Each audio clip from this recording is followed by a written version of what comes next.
sanctification. But I want to focus on something this morning that is different. I want to focus on what I titled, what is truth?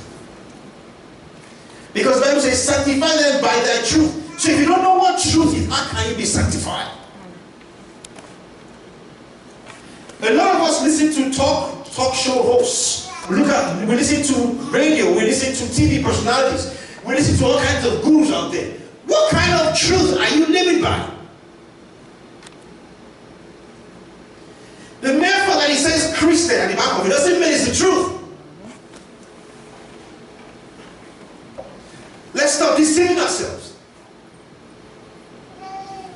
See, in the Old Testament, when God was going to sanctify them, he would tell them to kill bulls and rams and goats and sprinkle it on themselves. If you look at the book of Exodus, go there, Exodus chapter, where is it? 29. 29. It says, now this is what you shall do to them, to consecrate them. The word consecrate is the word sanctify them. That they may serve me as priests. Take one bull of the herd and 2 rams without blemish. God says, if I want to consecrate you back in the day, just kill a goat and then swipe the blood over there. But when in the New Testament, something changed. Instead of killing goats or rams, there was one sacrifice. One person paid the sin for one time only. And that sacrifice he paid covers us till today. So instead of you being consecrated on the outside, your consecration, your sanctification is on the inside. So when you get born again, it's a spiritual process. God cleanses you from the inside. Sanctification starts from the inside, but it expresses itself on the outside. You can't tell me you are sanctified and you are a hateful person. You're a liar. Hey, I'm a Christian, and yet all I see is paraphernalia of the enemy. You are not sanctified.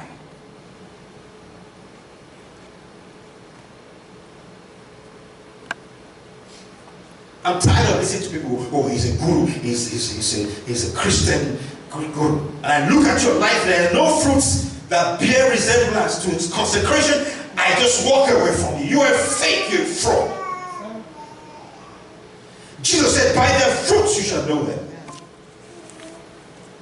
Be careful. I've written many books, I have many tapes, I have 5,000 members in my church. I'm not impressed. It says, sanctify them by their truth. By what is truth? Let's take a moment today to look at what truth is. Listen, it says, thy word is truth. God's word is truth. This word is true. Why? Because this word is a person. Listen, the reason why God, for something to be true, it must be real. God is the ultimate reality. It's amazing how people have a difficult time believing God, or trusting God, or acknowledging that He exists. When the fact that the things that He created, we think they are real. The flowers are real. The sky is real. The human beings you see around there are real. Everything you see around was made by Him. They are evidence of the reality of God. Listen, I drive a car. And if you say, Pastor, do you have a car? Yeah. Do you think I have a car? Of course you have a car. I've seen you in that car. I have touched that car. Some of you have entered my car. It's so real. I said, do you believe that BMW exists? Because they're the ones that made the car. I don't know. I don't know BMW. Who's that? I just know you have a car. The car didn't just show up. The car is the evidence of the manufacturer. Right. So if you meet an atheist who is giving you a lecture on why God does not exist, say, look at the mirror. to a fool. The Bible says the fool has said in his heart, there is no God. So let's move on quickly. The Bible says in the beginning, John chapter 1 verse 1, pay attention. In the beginning was the Word. John chapter 1 verse 1. In the beginning was the Word, and the Word was with God. In the beginning was the Word. Yes. Before you ever existed, this thing here existed. This book existed. It says, in the beginning was the Word, and the Word was with God. I gave you that analogy last week. And the Word was God. How do you call a book a person? How does a book become a person? Or how does a person become a book? Hey, it's not the written word per se. It's the revelation word, the rhema.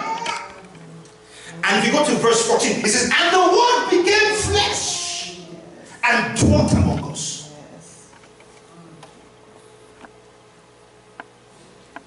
Verse 14, the Word became flesh and this, what you see, is Jesus. That's why I have never seen Jesus before. Oh, you have. This is Him. This is Him. If you get to know this Word, you get to know Jesus. I'm not here to do abracadabra. I'm not interested in miracles. If they come, they come. I am here to give you evidence of who God is. Say God says, you want to see me? Get to know me in my Word.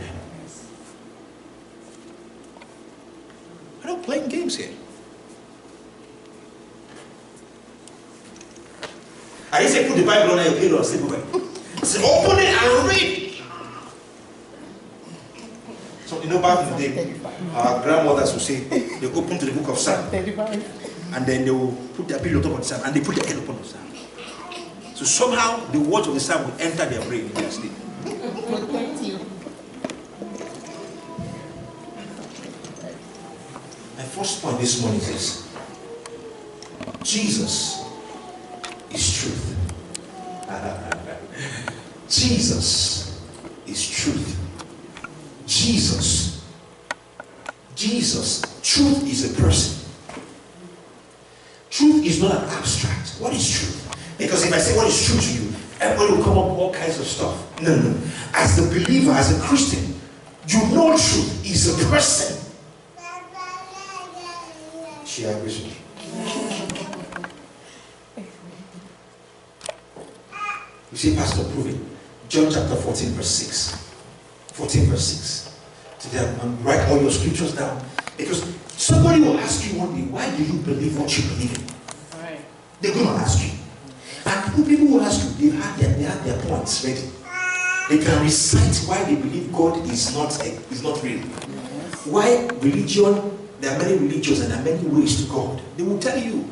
And if you're not careful, you will be convinced. You will leave scratching your head. The Bible says you must be able to defend your faith.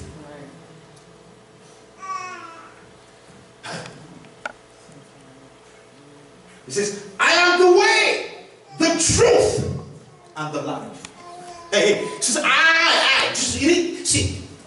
read my notes. Is it that Jesus is a lunatic, complete mad person, or he is who he says he is? Yes. How can a man say, I am the way, the truth, and the life? There will not be, it didn't say, I am a way, I'm part of the ways, one of the ways. It says, I am the way, the truth. Anything outside of me is a lie. Look, listen, is it that we believe him or we say he was completely off his rocker? This guy needed pills. And that's why they couldn't understand it. The Pharisees, the Sadducees, the religious folks of the day, they couldn't grab it. What is wrong with you? You are Joseph's son. Are you okay? And then he didn't stop there. He says, but no one comes up to the Father but by me. Right. Ah! You see why they were upset? You mean if you don't come through you, we're all hopeless? He says, yes. You can get upset all you want. It's a fact. I can't change the fact. Gravity exists. I can't change the fact. He is who he says he is. I am the way, the truth, Truth is a person. Keep all your arguments to yourself. It might feel good, it might sound good, you might be able to prove a point or two, but the fact remains the fact. He is the truth. Everything outside of him is a lie. Truth is a person. John chapter 14 verse 6. 14 verse 6, let's see mention. Is that 14 verse 6? Go to chapter 1 verse 14. This is what I was quoting before. It says, and the word became flesh and dwelt among us, as we beheld his glory, the glory as from the only begotten, from the Father. This is what I love. Full of grace and of truth. Do you see that? Full of grace and of truth. Jesus, because he's truth himself, he's full of truth. If you press him at the back, truth comes out. If you press him on the side, truth comes out. If you go sneak behind him and press him, the only thing you get is truth. Say, Pastor, why are you so aggressive about this? Because until you make up your mind who Jesus is, you can never be sanctified. You will look for other ways to sanctify yourself. Until you settle in your heart that God sent his Son in the form of man, and he's the truth. And anything outside of him is a lie. You can never walk in victory. Listen. If you embody or carry truth in you, Jesus, if you really carry truth in you, you say, Lord, I have you in me. That means you carry truth in you. Then you will be a witness to the truth. My first point is Jesus is the truth. The second point is this: Jesus speaks the truth. Because he's truth himself, anything he says is the truth. He speaks. He bears witness to the truth. Anything he tells you, anything you find in this book is not a lie. The Bible says the scriptures cannot be broken. I say, God, it cannot. He says, yes, it cannot be broken. The more you get passionate about my word, the closer you get to the truth. People think Christians are just one of those religions. Christian. No. We have encounter with the truth. Encounter the truth. If you embody truth, you carry truth in you, then you must be a witness to that truth. That means you will not, nobody has to force you to express the truth to somebody else. You are always eager to say the truth to somebody. Because that's all you carry inside of you. If you're a person that you oh my goodness. If you're not a witness to the truth, people don't know you're a Christian at work. You blend in. Ah, my goodness. Christians, good, they blend in. They blend in. Check. It's because you're not convinced of the truth. So when they're having party at work and they're drinking, and you're like, I don't want them to think. Once you say, I don't want them to think, you're not convinced of the truth. Bible says, be separate. Come out from one of them. What fellowship does light have with darkness? Daniel says, I will not defile myself with the king's meat. That's a man who knew the truth. You be a witness to the truth.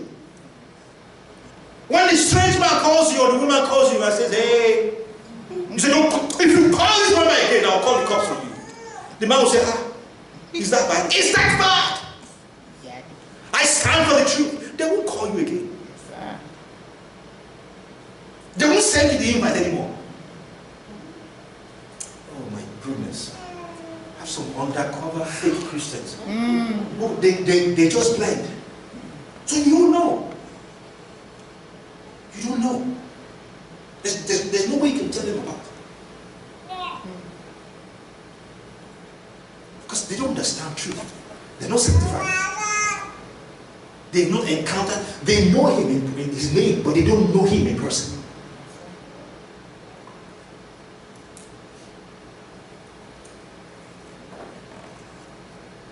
Let's move on. Listen, I want to show you something. There's nothing the enemy wants to offer you that is truthful. There's nothing the world will offer you. It's a lie. Let's get that straight now. Until you begin to draw lines in your life will be a blur. You'll be jumping from one thing to another. I speak to somebody here. It's too quiet. It's too quiet. Listen, learn to draw lines in your life. Joshua said, as for me and my house, he drew a line. Say, I cannot interfere with your life. I cannot interfere in your own household. But as for me and my house, just serve the Lord.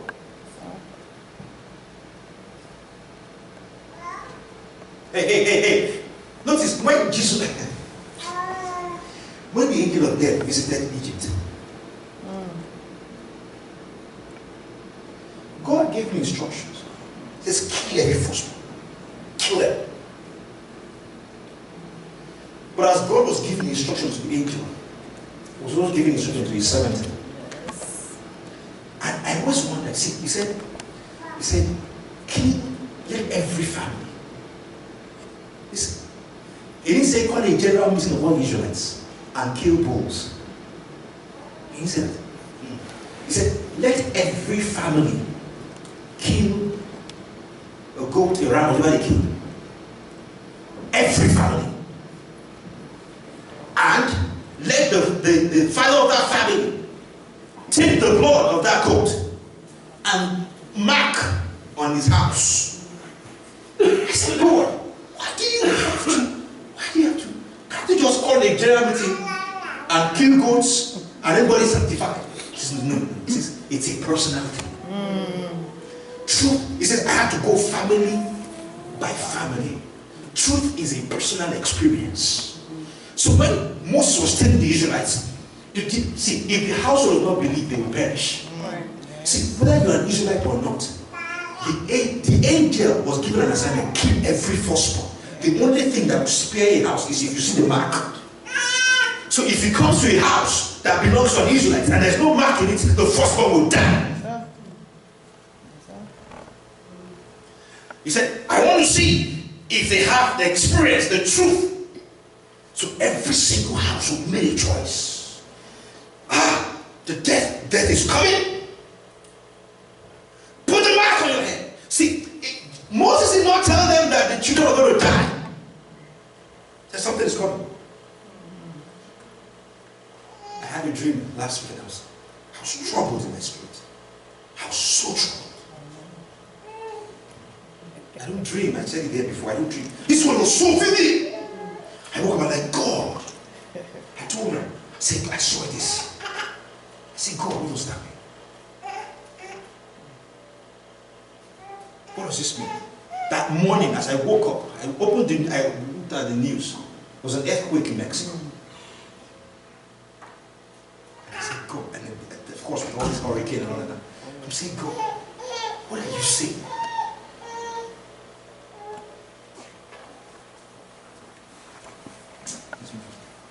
Listen.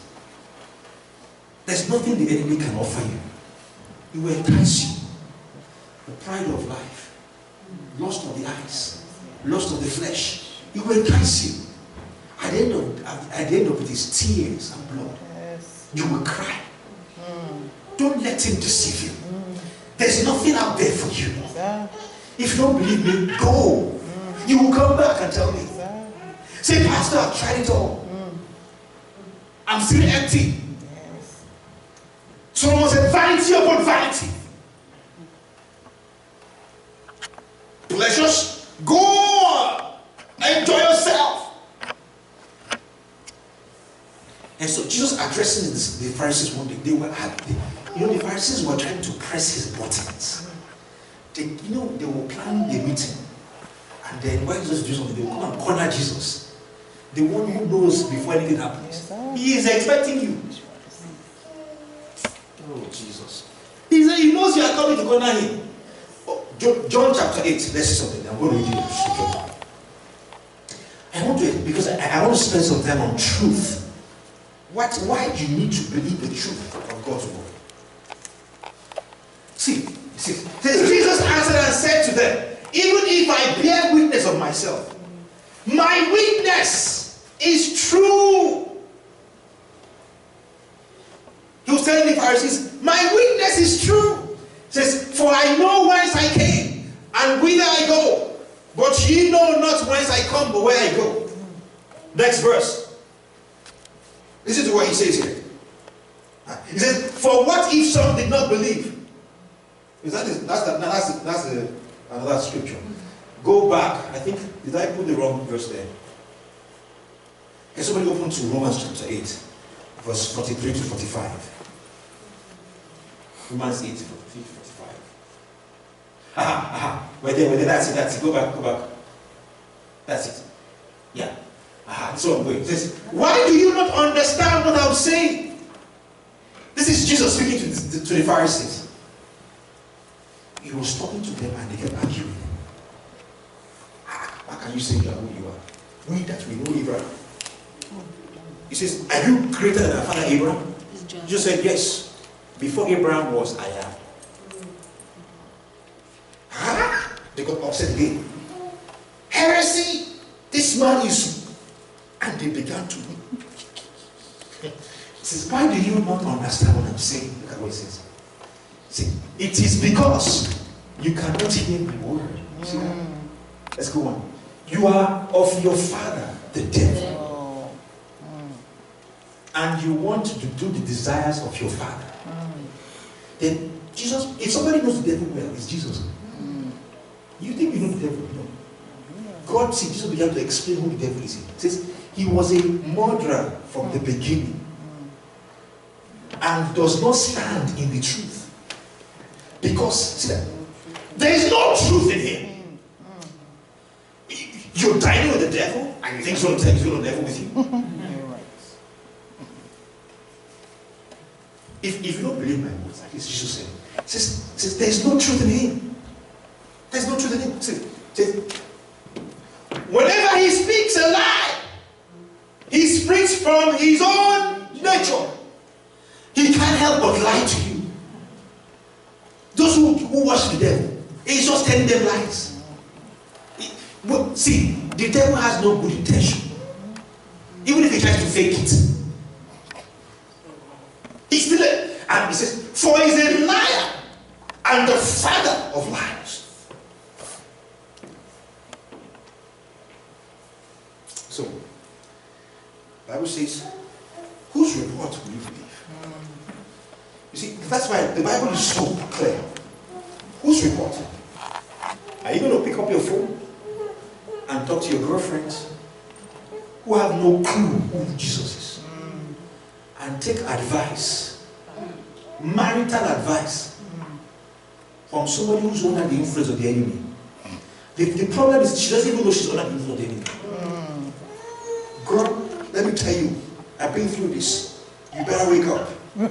You are asleep, you're not awake. It's true.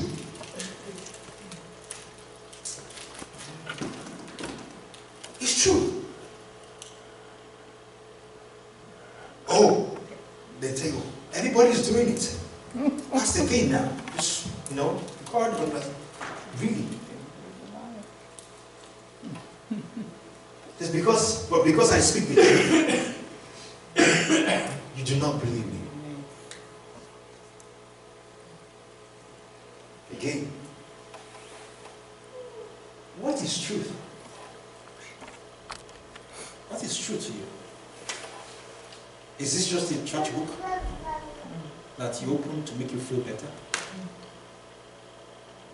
If that's what it is to you, that's what you get.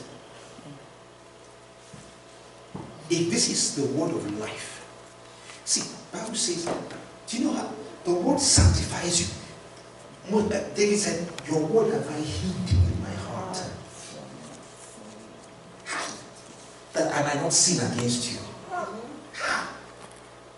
said, David, why are you hiding God's word? He said, because it's too precious. The enemy wants to steal it. Right. God bless Sister Shirley. She was taking class. She was talking about the parable of the sower. And I was explaining to them that, the Bible says the sower went out to sow seed. And some fell on ground, but the birds came and ate them up. Some fell among thorns, and the thorns choked. Some fell on hard ground, because they had no roots. And some fell on good soil. And I said, do you notice that the issue is not the sower? The issue is the seed. It's the seed that the enemy is targeting, because the seed has potential to transform your life. I said, he doesn't mind you coming to church as long as the church is dead. Yes. You cannot. He doesn't mind you joining committee groups. Don't work there. But once you begin to find a church where they speak the word of God, he becomes nervous. Yes. Don't go to that church.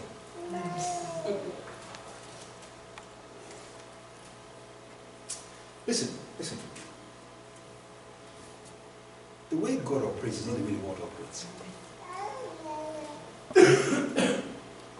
The way the Lord thinks is not the way we think. It's not the way we think. I've said many times here. I said, we might be small in number, but when it comes to the grace of this ministry, some ministries don't have it. Yes, sir. Let me say that again. Listen. Oh, what church did you go to? It's just that house. That's small church. But there's another church down the road there. 2,000, 5,000 people. Listen. The grace upon the ministry is not connected to the number of people. Yes, sir.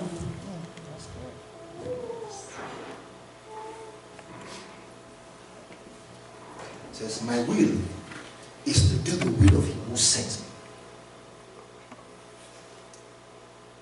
Jesus could only gather 12 men. 12 men. But with that 12, he was able to do what he could do. Yes, or what he needed to do. I said it before, God is not impressed by numbers. And a lot of ministers come to that trap. Oh, your church family? I said, oh, wow, it's a big church. You must be connected. He may be farthest from home. yes, sir.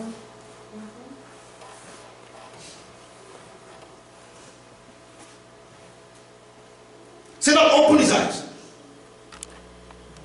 Gehazi looked, there was nobody around him. He couldn't see anybody. Ah, my God. I'm loving this. Listen. May God open your eyes to see what God sees. The enemy was coming against the children of Israel. Bible says they were many. Many. In fact, they were uncountable. And listen.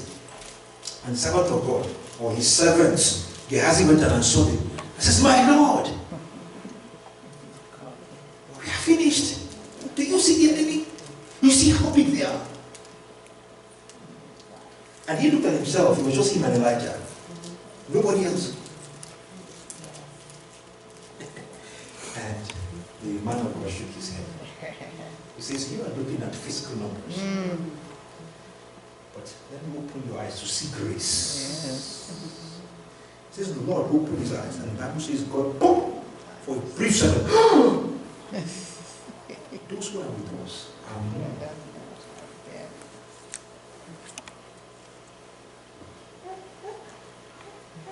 Last point.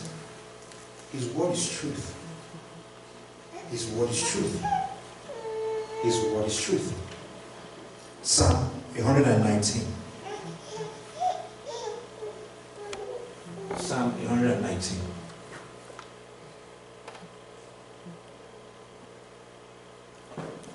Thank you. He The sum of thy word is truth. The sum, as David, the sum of thy word is truth. The sum, the everything. He says, and every one of your righteous ordinances endureth forever. You know what the Bible says? Jesus said, heaven and earth shall pass away, but not a jot. I feel like dancing. He says, everything you see will pass away. The floods will come, the hurricane will come, challenges will come. This war will stand. Yes. Because this one is a person.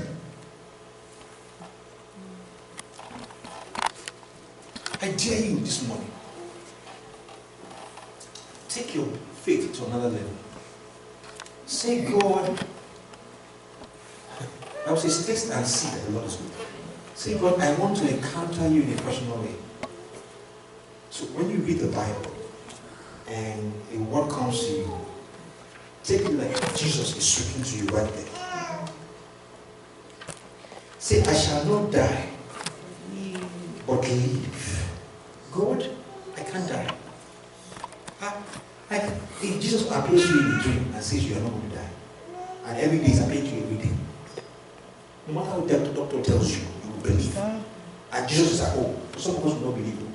Say, Jesus, but the doctor said. The doctor, Jesus said, I said to you. But the doctor. I who created the doctor.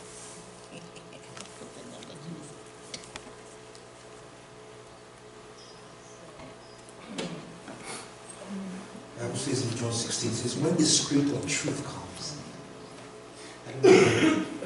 Jesus said, I'm leaving, but I'm going to send my Holy Spirit. He calls him the Spirit of truth. He says he will lead you into all truth. Listen, truth is so important. Because anything outside the realm of truth is a lie.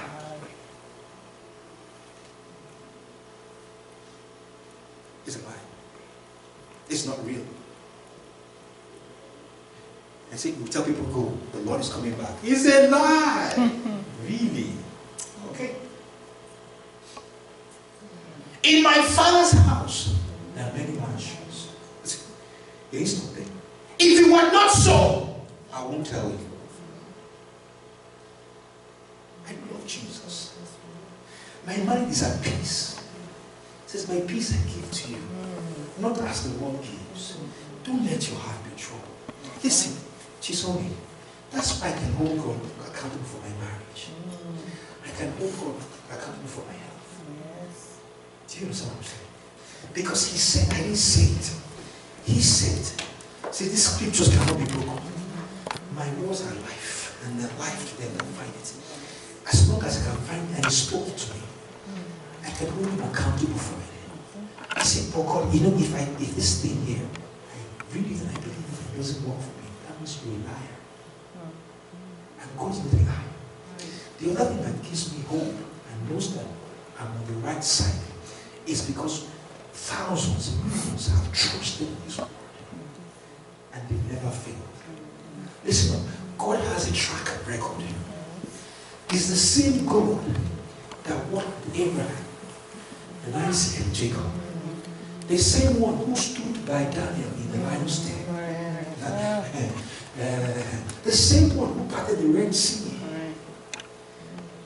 Come on, he's not another God. He's the same one, the one who was, who is, and is to come. It's the same one that I'm placing on my beds. If somebody will go say, you say, don't place on your beds. No. I put on my beds, cast all my nuts, put all my eggs in one basket. Because this basket is untouchable. This basket, if you keep anything in its hands, it is secure. It is nothing can touch it. Nothing can. God, when you secure your keys in God and say, God, I secure my keys in you. I believe God for them. And God says, you mean it? Yes. God says, I got this. Some of us worry about our kids too much. Oh God. Go and ask Job. How did that work for him? Your worry cannot save the kids. You actively put them in God's hands. You speak over their life. Speak God's word. Say, God, put a leash on my child. You know what a leash is? A leash allows you to roll. When he's about to go over the edge, you yank him. I don't need to be there. When that silly friend wants to give him something to take, he will miss that part. He will fall sick, violently sick. He was supposed to show up for the party. He can't go. He's in a car crash. Listen. You see? Listen.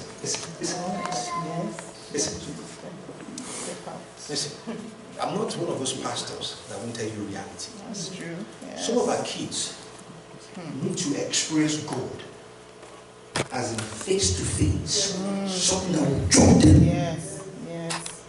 This generation is a wicked generation. Yes. And you say, God, I have prayed for this child. Get him to a place where he knows beyond a shadow of a doubt that this is you. Yes. You don't need to call him, let's go to church. He's there before you get there. Paul was a man like that. When he encountered Jesus, there was nobody to preach to him. Nobody preached to him. He was blind for a season. Say, who are you, Lord? Bible says the horse, the men, everybody ran away except him. He was. Oh, you say God is gentle. Sometimes you say God, when he's about to go over the edge, yank him. Yes. Give him a sprain on his neck. Yes. God will not kill children. Yes. Your children will not die. But sometimes he will use what the enemy meant for evil to get them. Yes. So maybe when he's wearing that neck collar, I was this close. Yes. I was this close and gone. If not for God. And he comes and says, Mommy, I have found him. Indeed, he pulled me out.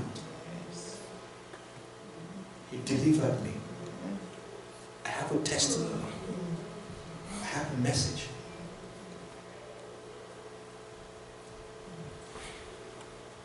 Don't worry about your kids. Pray for them.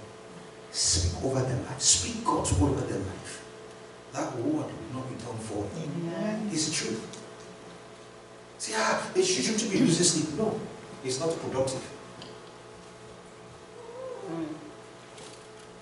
When he's acting like a fool, you call him. You will serve the Lord.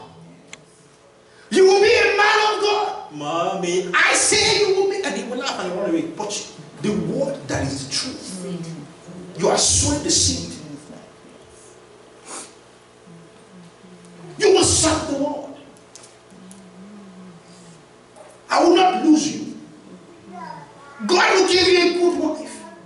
Whatever it is that you want from a child. Look for a scripture and speak to it. And God showed me in that dream. He said, son. He said, don't worry. I just showed it to you. To prepare your heart for what is coming. I told her, I should share with everybody here. Some powers, bodies. I don't dream. Don't. I was telling this, I said, I get years of her. I said, God, give me something now. Let me see something. This was too vivid. And I remember, because it was just before I woke up. I didn't sleep well at night. 6 o'clock I was up.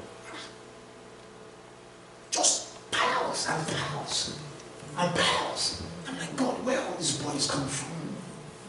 Why? Why are there so many dead people here? And there was a stench.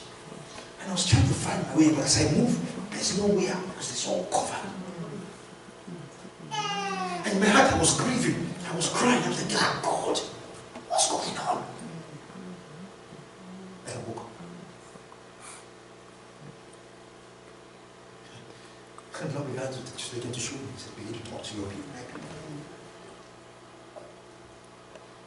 The gates of hell are wider. Yes. In the last days, the Bible says the last days, the hearts of men will fail. Yes. I'm not a bearer of bad news, but it's begun. Yes, sir. It's begun. You were saying something this morning that you see the enemy has unleashed another wave. Why? Because, see, God has allowed the gates to open again. Yes. See, the gates of hell, perhaps it's the church is national, the gates of hell shall not prevail. Listen up. God has the keys to the gates of hell. Yes. God, I love this. Hell, where the most dreaded place, has a key. Jesus said, I have the keys to life and death. He took it from the enemy. Jesus has possession of that key. In fact, he has possession of the gate. The righteous one dictates how wide the gate is open. Listen, the gates is an entrance. This is deep. I'm not trying to scare anybody here, but if you're scared, it's a holy fear. Listen, gates means entrance. The wider the gate, or the wider the opening of the gate, the more people can come in. Listen, once the doors are more open, more people go in at once. Because of the timing of the second return, Jesus is beginning to open the gates wider. So natural disasters are going to be more common. Matthew 25, the desolation of nations. I didn't write it, it's there. He spoke about this. He says, when you see these things, look up, for your salvation is near. He didn't say be afraid. There's no fear. Many are the affliction. The Lord is on our side. But the signs, signs give you direction. They point to something. Hamilton, 25 kilometers. Oh, I'm right back. God puts signs in life to give us a sense of direction. When you see Hamilton 25 kilometers, you have an idea how much longer you have to drive. If you go further, you see Hamilton 10 kilometers, you know you are closer. Why? Because of the sign. God has put some signs on the earth to give us a sense of how close we get to his return. So this is not a time to play church. It's not. It's not.